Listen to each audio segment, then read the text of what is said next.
প্যারে হাজিরিন, তো আমাদেরকে আত্মশুদ্ধি করতে হলে, আল্লাহ পাক রব্বুল আলামিনের সন্তুষ্টি লাভ করতে হলে, তার রেজামন্দি হাসিল করতে হলে আমাদেরকে বেশি বেশি আল্লাহ পাক রব্বুল আলামিনের জিকির করতে হবে।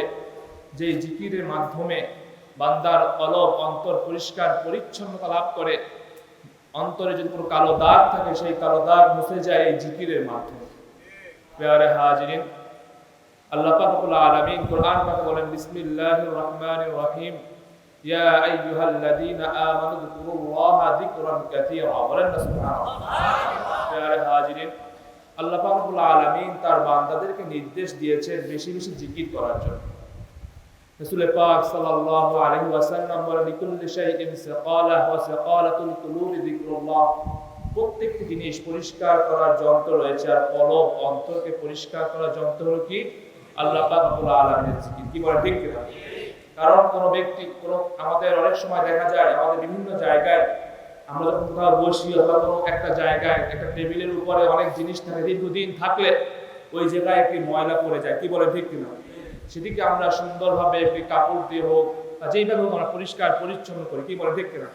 ঠিক তেমনি ভাবে যখন বান্দা আল্লাহ পাক রব্বুল আলামিনের অবাধ্য হয়ে যখন গুনাহ করে, গুনাহে লিপ্ত হয়, শয়তানের ওয়াসওয়াসায় পড়ে যায়, গুনাহ করতে করতে একসময় তার অন্তর কালো দাগ পড়ে যায়, তখন তার কাছে এই নামাজ বলেন, দ্বীনের বিভিন্ন বিষয় আছে, এগুলো তার কাছে ভালো লাগে না।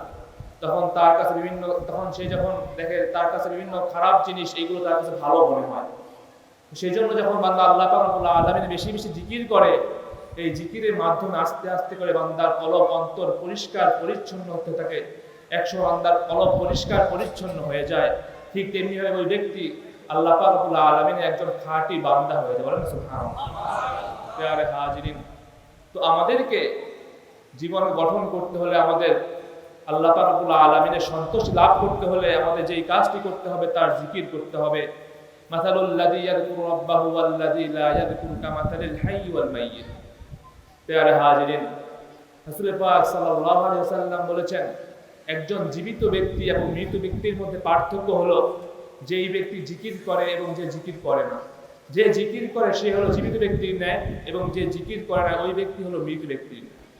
প্যারে হাজিরিন, তো আমাদেরকে বেশি বেশি আল্লাহ পাক রব্বুল আলামিনের জিকিরের মাধ্যমে তার রেজামন্দি হাসিল করতে হবে।